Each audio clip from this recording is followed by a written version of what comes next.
Welcome to Bead Sisters. I'm Kay and I'm so glad you're here. I was actually hoping to record on the porch, but I didn't get that done this morning, and last I checked it was 86 degrees out there.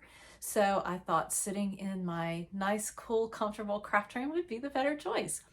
I hope that you are well.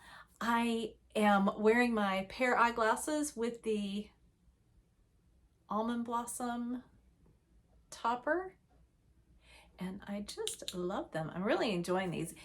If you are interested in pear, I'll put a discount code down below, and I hope you find something you like. All right, let's talk about what I've been doing. No finished objects since last time, even though it's been a while, but I have been working on some stuff. So let's start with the dwelling cushion. I think I may have started this last time we talked. This is a Curious Handmade pattern, and it is for a pillow cover. There we go, look at that. This is written for Scraps of DK, but I am not using that. I am using fingering weight held double. Scraps plus a solid or near solid. This is the picture of the finished item. And I will tell you, I am ignoring the stripe sequence in the pattern because I am using minis, little fingering weight minis, in a basket that I got from Helen of Curious Handmade with minis in it. And I'm just switching up. Once I use up one, I switch to another one. I think there are a couple of these that are the same. They might be duplicates, which actually works really well. Come on, there you are. It works really well because it gives me wider stripes of some colors. This gray in here, I think I had 2 minis of that, maybe this one too, but those make a little bit wider stripes, and so I kind of like the somewhat random aspect of that. This is cast on and worked in the round, similar to maybe making a cowl. And what you do is work, obviously, from cast on up, and then that edge will be bound off with a Kitchener. I will close that with a Kitchener stitch, and then put my pillow form inside, and then mattress stitch the cast on edges together. And I haven't worked on this one in a while. We're going to talk about my Iceland trip in just a little bit. But that's from cast on edge to where I am, and I'm not quite a quarter of the way through. It should fit a 16-inch or 40-centimeter pillow form. So that's the dwelling cushion. I also, for my trip, cast on a vanilla sock, because that is one of my favorite travel projects. I don't have to concentrate all that much. But if I pick an interesting yarn, it works out quite well. So I finished the first one, and I have cast on sock 2 and gotten through the cuff and onto the leg. I'm doing these on little short circulars. That is largely because of traveling by plane. I've never had a problem with these little short bamboo circulars. They're not my favorite needles, but they work out really well on a plane because there's never a security issue with those. All right, let's talk about the yarn. It is from Rock and String Creations in their Campfire S'mores self-striping on the sachet base, which is 75% superwash merino, 20% nylon, 5% sparkle. It's from Rock and String. And check out this stripe sequence. So we have the campfire, this color. We have a graham cracker, marshmallow, some toasted marshmallow, chocolate, and another graham cracker. Is that not a cool stripe sequence? I really like it. I did a heel flap and gusset. I could have gone with an afterthought heel to preserve that stripe sequence, but I care more about how the heel fits than maintaining the stripe sequence.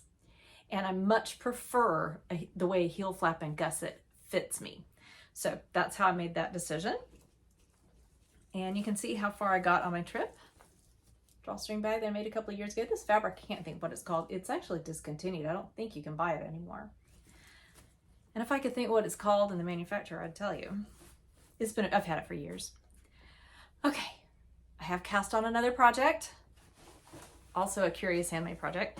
It is a mystery knit along, the Miss May mystery knit along. It's a mystery knit along, so there's no project photo, but I will tell you what she says. May Morris was a woman of immense talent and skill. It really seemed like she could design and make just about anything, but part of her genius was in restraint. As a whole, the arts and crafts movement was maximalist. So many exquisite and intricate designs, so many rich textures and colors. To avoid clutter and chaos, May argued for an underlying simplicity. She always said that just a few stitches, beautifully executed, were better than a fancy, complicated, fussy technique. It made a more harmonious design, and it also meant that amateur stitchers could recreate her patterns at home. And then it goes on to talk about the first clue. Our first clue begins with a little bit of twisted rib. Nothing could be simpler, but it's an effective anchor as we move into a pattern of flowing stems and a curve of tiny cables. All right, so I won't tell you anymore, and if you don't want to see the first clue, I'm not quite done with it, now's your chance to look away. Ready? 3, 2, 1. Okay, so you can see the twisted rib down here, and then you work into this beautiful kind of lacy, what does she call it? Texture lace and stuff here with this cable. These are 1x1 cables. And then more of that. It says eyelet traced. So like eyelet lace stuff. All right. It's a 4 skein shawl, and I have an additional color to add, but it's not just me, right? This looks like Neapolitan ice cream. I didn't think that looking at the skeins themselves, but now that it's knit up, it definitely looks like Neapolitan ice cream. I'm hoping when I add my next color, which is this purple, oh, that's actually pretty good lightness. I don't know at what point this comes in. It's not in clue 1. But I'm hoping that will reduce the Neapolitan ice cream look, although I'm not entirely opposed to that. So anyway, the Miss May MCAL, it started on Tuesday the 7th of June, and as I understand it, a clue will be released each Tuesday in June for a total of 5. You do 20% of the pattern with each clue. As I said, I'm almost done with this part. I think I've got, I don't know, half a dozen-ish rows left. Well, that's all that I've been working on the last couple of weeks, in part because of travel. But I did pick up a couple of magazines last month that I've looked over. Let's talk about Spin-Off first. I talked about this on audio, although I haven't edited yet, and I was actually having a little trouble with the computer and the audio recording program. It kept just stopping, like not responding. I don't know, hopefully it'll work out, but I will tell you about it on here. So this is the Spring 2022 Spin-Off magazine. And let's chat about a couple of my favorite things in here. Let's turn to page 8. This page is called Get This. And there's some gorgeous fiber, spinning fiber here, and some tools. But this is the thing that really got me going. It is a natural dye kit from The Love of Color, C-O-L-O-U-R. and it's just under $30, and you get the Mordant plus, what is that, four, I think it's 4 colors, 1, 2, 3, yeah, 4 colors of natural dye in the kit. And it can be used for either animal fiber or cellulose fiber, like linen, for instance, or cotton. I've got stuff written down, so I'll tell you about it on here. It includes Mordant plus dyes, as I said. It includes logwood chips for purple, Osage sawdust for yellow, madder root for a peachy orange, and cochineal for pink. And as I think I said, you can do either yarn, like fiber, or fabric. And they sell a linen fabric that doesn't have any processing chemical kind of stuff on it, finishing chemicals, I guess is a better way to put it. So it's ready to dye without any particular preparation. And I'm tempted to buy that. You can buy it, I think it's priced by the half yard, but I could potentially buy enough of the fabric to dye with natural dyes and then go on to make a project from that, possibly a project bag. I think that would be really cool. I haven't decided for sure if I'm going to do that because I've got plenty of projects going already, but that sounds like a really fun summer project. So again, that was from The Love of Color, and it's a kit. I think I said the kit is a little under $30, and I think if you spend up to $60, it's free shipping or something. But anyway, I think that sounds like fun. All right, the other thing that I marked in here is a couple more. On page 12, this essay is fantastic. It's by a woman named Ann Pettit about her swirl sweater. Look at that. Look at that picture. Can you see her face? This picture just makes me happy. So she's writing about making this sweater and the process of going from the raw fleece that she had to process to the finished garment. Let me read you a couple of quotes that I found very entertaining. In speaking of her fleece, she said, "Mountains of beloved fleece had accumulated behind the roadblock of processing." Oh, that was a brilliant way to put it. When you have all this stuff piled up and you just want to get spinning and knitting and getting it made into the finished project, but then you have to process it first. So I guess it depends on how you feel about processing. I don't mind the work of, for instance, cleaning and carding a fleece, but it is a massive project for one person. And I don't have a drum carder. I think she actually had a drum carder.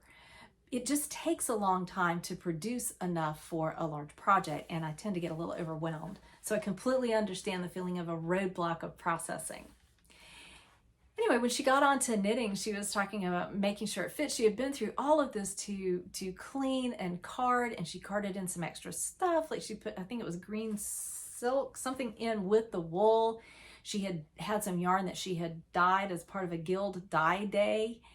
And then she's knitting it and she says, "How long are the sleeves? How long are my arms?" So it's all this stuff that kind of hits you at the end. Like, am I doing this right? Is it going to be a total disaster? You think, well, yeah, I know how long to make the arms, but do you really? How long are your arms? I haven't measured mine lately.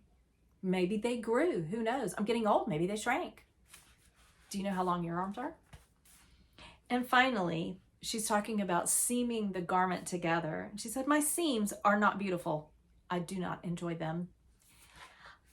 I have not done a lot of projects that require seaming, but I can tell you with almost any kind of project, any kind of technique like that, I enjoy the ones that I feel that I do well. I tend not to enjoy the ones that I don't feel confident I'm doing correctly.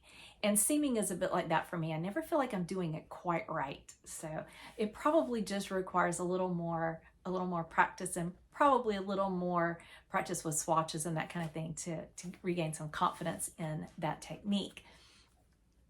I know a lot of people don't like weaving ends. That's something that I feel pretty confident about the majority of the time, and I can see in old projects that I didn't do as well, as opposed to projects in the last several years where I feel much more confident about weaving ends. And I think that has a lot to do with how much I enjoy it. I feel that I do it reasonably well. So maybe that's it. Maybe she's like me. She's not that confident about her seaming technique. Although I gotta say, this looks pretty fabulous to me. I think she did a good job. Can't really see the seams though. Maybe at the shoulders. Yeah, I guess you can, kind of at the sleeves. So I think she did great. She should be very confident about her seaming. All right, one more thing. This is page 20. This is called Piece Dyeing. It is by Martha Owen. And when she's talking about piece, it's basically over dyeing. But it's not just something that she made a long time ago. You know, I'm not that crazy about it, and I think I'll over dye it. This was a planned over dye type project. So she dyed it once it was completed, but it was planned all along. So what she did was to pull things from her, what she calls bottom of the barrel combinations. So I chose those that are about the same gauge. They were forgotten odd bits of hand spun, gifts of departed spinsters, and leftovers from long ago projects. So she didn't worry too much about the colors as long as those other things worked. This is the project before overdying, and this is her. I took a class in spinning on a great wheel from her at SAF and had a really good time in the class, and I feel like I learned a lot. I was much less intimidated than I thought I would be once I got in there and spun a little bit on the great wheel. It was much easier than I anticipated. Not to say that it was easy, but it was not nearly as difficult as I thought it would be, and probably because I had a good teacher. But she's just such a lovely person. It was very nice to meet her. So what she did was to knit up a swatch of what she wanted, the different yarn she was planning to use, and then she essentially steeped it. She cut it apart and tried it in various dye baths to see which effect she liked the best. Is it focusing? Yes. And what she settled on was madder and lichen. And I don't know if that goes all the way across. Maybe that's the madder and lichen. I'm not sure. Come on. Maybe these two. It's not exactly labeled, but I'm assuming it goes right to left. What she tried was natural, so before she had dyed anything, and then walnut, weld plus marigold, weld a marigold with iron, madder, and lichen. Yeah, I think that's it. I think that's the progression.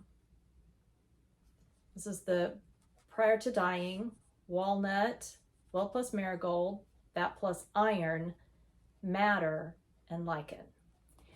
What she settled on was madder, then lichen. Let's see, I dyed it first in a madder bath, but then cooked it a while in the lichen pot. Checked the color when the shawl was in the dye pot and took it out when I thought it was just right. And I'll flip back to the original photo, and that's what she got. Really, really cool process. I enjoyed reading about that one. I'll remind you that was in spinoff, I think it says just spring 2022. I don't know if there's a new one out yet or not. But yeah, that was really fun. And of course, there's plenty more in here to read. I just haven't gotten to it yet. All right, the other magazine that I purchased recently is Vogue Knitting. This was spring, summer. And a couple of things in here that I thought were pretty cool. Page 18, let's see what this one looks like. Oh yeah, this is about travel knitting by Cecilia Nelson Hurt. So that's her. I think that said she was in Dubai. And so she talks a little bit about knitting and knitting while flying. She had developed a fear of flying, and knitting really helped her learn to relax while flying. She says, I've learned to appreciate the peacefulness of being in the clouds, enjoying the rhythm of my needles, and making progress on my projects. I think that's a really good description. I kind of enjoy knitting while flying too, especially if it's on a really long flight. I find that being able to make progress on a creative project really helps calm nerves and get through that flight a little easier. She also talks about places that she's traveled, and met up with knitting friends or found yarn shops and festivals to attend. There's pictures from Edinburgh and Paris and Monaco, it says. Is that going to focus? I'm not sure. It wants to focus on my face. But anyway, lovely article about knitting and travel. On page 28, there is a beautiful shawl pattern that caught my eye. It's this one called Mossy Glen. It is cast on long ways with 300 something stitches, but it uses increases and short rows to create these waves in it. And I really like that. I like the colors too. I like the blues and browns together. It reminds me of a lake or a river in the woods. I just think that's gorgeous. The pattern is by Kim McBrien Evans. There was one more in here. I think it's it's a pullover. It's on page 44. Well, that's the article, at least. Into the Mystic. So it's talking about Mystic, Connecticut. This little pouch, water bottle pouch. There. Which is kind of cute. There's both knit and crochet projects for this.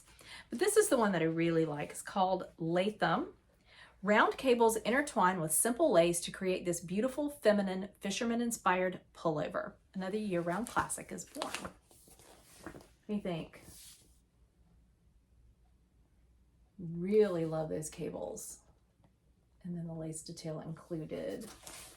Again, you can see the side. I like this one quite a bit. There is some seaming in this one. I think at the shoulders and possibly at the side. You can see a shoulder seam here.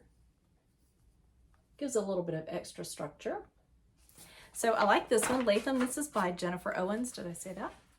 There's another one in here. Oh, here's a crocheted cardigan.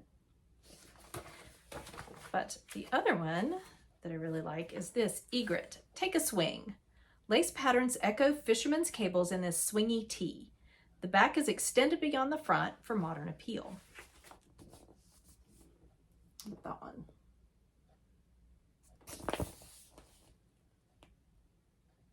So I think that's really pretty detail. I like the V-neck on that one as well. So yeah, some really pretty patterns in Vogue Knitting and other articles that I have not yet had a chance to read. Okay, as I think I said, I don't even know what I've said. The heat is already getting to me. We were in Iceland last week. That was our trip. I will probably pop in a little bit of video, maybe at least a picture or two. I'm gonna try to do a separate video that has a little bit more footage from the trip. But what I want to tell you about is some of the yarn and similar adventures that we had while we were there. I'm gonna just start pulling stuff out of my bag over here for my purchases. I found an Icelandic wool soap bar, Lopi Sapa, like wool soap.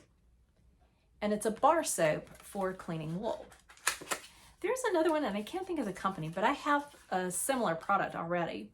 But this is the bar. Is that gonna focus? Come on. Kinda. It has very little scent to it, which is kind of nice. It smells clean, but not a strong perfumey. I was about to say flavor. At the museum store, Reykjavik City Museum, found this project. This Carolina, and I can't think of the last name. I don't think it says on here. But there's a whole display at one of the museum locations. The Reykjavik City Museum has multiple locations. One is like a living history one. One is this indoor interactive history of Iceland kind of exhibit. So lots of different things. But at the living history one, they had a one of the buildings dedicated to her work. She was a weaver as well as designer. So there's these kits, it's essentially a cross-stitch kit that is inspired by her designs. So I have not opened this, but let's go ahead and do that together. If I can get this off. There may be some editing here. All right, now, let's see what's inside. She's cool. Here's her photo. Carolina Goodman's daughter. A little bit of information about her. And I'm not going to take time to read this, but it says studied weaving in Copenhagen, and for years she ran her own weaving atelier in Reykjavik. So this is what I have. Kit. There's lots of dark for the background. There's the fabric and a needle included. And I'll put this next to it. You can see again. Here we go. So I'm looking forward to that. I'm not sure how long it'll be before I get to it, but I am looking forward to it. I almost didn't buy it. I actually didn't buy it at the first location where I saw it. But then we went to another museum exhibit site and I thought, yeah, I'm gonna go for it. What's next in here? Oh, here's just some little fun doodads. Little pen that has the Iceland flag. Look at a little baby pen.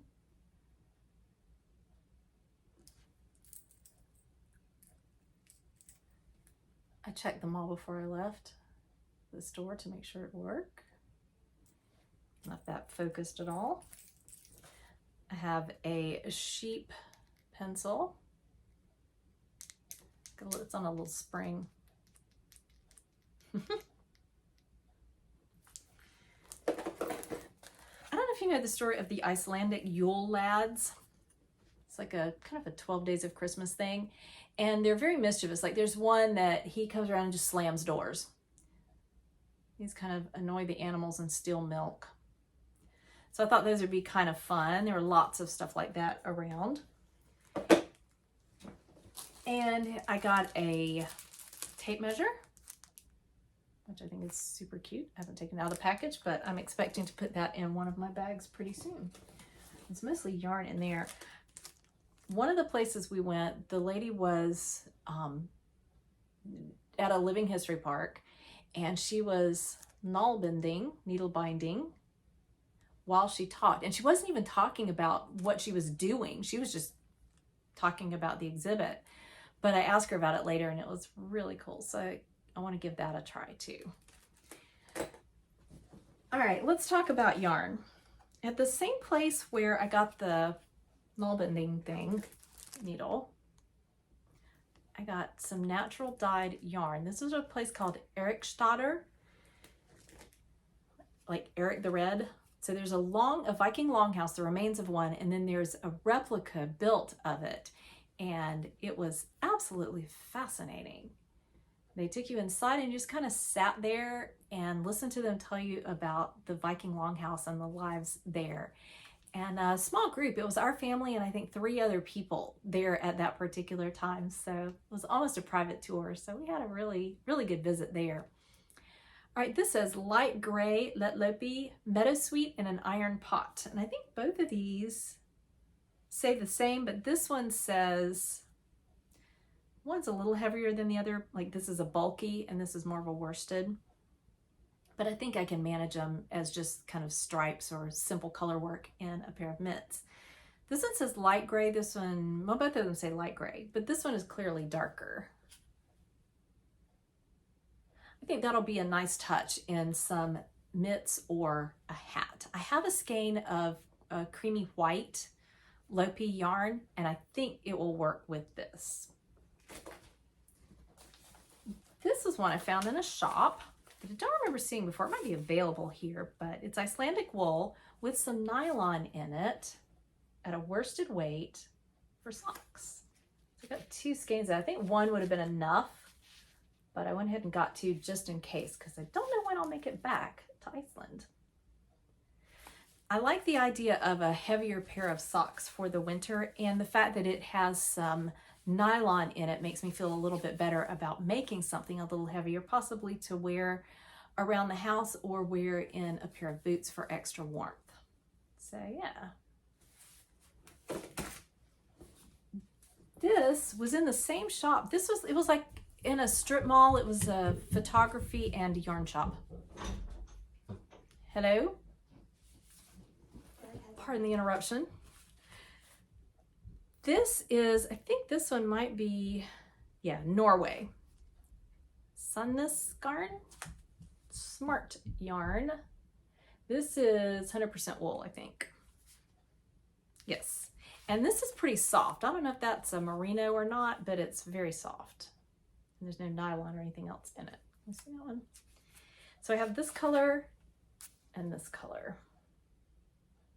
And again, I think probably hat knits, something like that. A little bit of color or striping or something. And in a yarn that I have not used before. This, I think, is from Germany, and it looks familiar. I think I've probably seen this before, but not in a while. This has wool, nylon, and cashmere. So this is super soft. A lot of the Icelandic stuff is not really soft. That Icelandic sheep and the Lopi yarn is not a soft yarn, but this is crazy soft. Come on. And it's a self-striping. It looks like it almost is a gradient, like the pink gets darker, maybe? I don't know. We'll see. That's what it's supposed to look like. I'm looking forward to that, and it feels really nice. I got 2 of these, obviously. I think they're 50 grams each. It probably says on here somewhere. Yeah, 50 grams. Superwash. Now, let me show you a couple of, well, my book that I got. And you can probably find these at yarn shops if you know where to look. I'm sure you can order it. But I went into the Icelandic, it's on the bag, let me look, the Icelandic Knitting Association or something. The Hand Knitting Association of Iceland, it's on the bag. It's a small shop, just in terms of square feet, but it's packed full of yarn and finished objects and knitting tools, just tons of stuff. So I got a book because one of the patterns really that they had on display, they had a finished one on display, really caught my eye, and I love it. I think it's designed for a man, but it's just an Icelandic sweater. So I'll put it, can you see him? There we go. It's got kind of an Owen Wilson thing going on up here. But I really liked this one, and they had it in green. The sample that they had was in green. But I decided to do that, but in blacks and blues. Not sure about black. It's not a lot of black, but it is a lot of very dark navy that looks kind of black. So we'll see. I actually had somebody there help me choose yarn. So this is my sweater quantity. There is this super dark blue. I don't know if that's going to pick up very well. Kind of dark blue. This is the main body of the sweater. And then the color work will be these. This denim-y blue, a gray, and this charcoal. So hopefully, my bag fell. Hopefully I won't go blind trying to do that. I may have to sit outside in the sunshine to do that. That would actually probably be a really good project, really good like summer project in Iceland, because it's almost never dark there in the summer. you could just sit outside in the light and work on it. And unlike South Carolina, it is not 1,000,000 degrees every day. The weather in Iceland was, it just doesn't change a lot from winter to summer, at least along the coast. Typically lows in the 20s, highs in the 30s in the winter, and in the summer, lows in the 40s, highs in the 50s. They have about a 30-degree range for the whole year, maybe 40. We can see that in a day in the winter. But there's patterns for lots of stuff in here. Look how stunning that is. There's also some dresses, or at least tunics in here, and several children's patterns. This is the one that I want to do. I could add a little bit of shaping on the side, but for an oversized sweater, I don't think I care. That one's interesting, I think. Let's see, here's a cardigan with a zipper. Look at this color block. Also, zippered cardigan.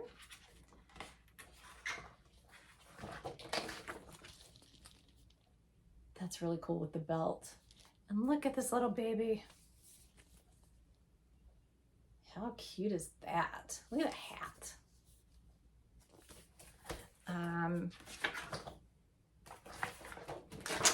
Little girl actually reminds me of a friend's granddaughter. So you got a little detail at the bottom too. This one's a little more simple, but very elegant. What else have we got? A couple of more. There's another cardigan with a zipper and a cape, which is also closed with a zipper. A couple more. So anyway, this is book 28 somewhere. Yeah. So here's the cover again. I'm very excited to have the whole book. I don't know how much I will make out of it, but it was a really fun experience finding that and selecting yarn in the shop there. Just a few more books that I think are kind of interesting. And where's my notebook? Oh, this one's just a little notebook, but look at this cover. This little boy with some sheep. It says boy with sheep, sometime 1925 to 35, in that range. I really was drawn to that photo. So, got a notepad to keep up with my projects. This is a book on the history of the Icelandic Lopi sweater. And there's some really neat pictures in here. There's a guy in here knitting somewhere. There he is. Olafur Johnson. He lived 1834 to 1907 and was obviously a knitter. This is some women. You've got a little girl carding, lady spinning, and then I think both of these are knitting. I read a little bit of this while we were gone, but didn't get all that far. Look at those. Oh my goodness. So anyway, the Icelandic Lopi sweater, origin, history, and design. And, oh, here's my little pin that I can put on my bag with all my other knitting pins and badges. And this one, Icelandic mittens. This one is available in Icelandic and English. I opted for the English version. These are the patterns. So lots of gorgeous color work, but a couple that are textured, just single color and textured.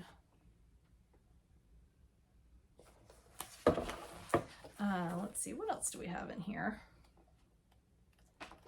Some get pretty elaborate, I think. Let me see the dog. There, Can you see that one? I think that one's really pretty. And the one on the cover is gorgeous too.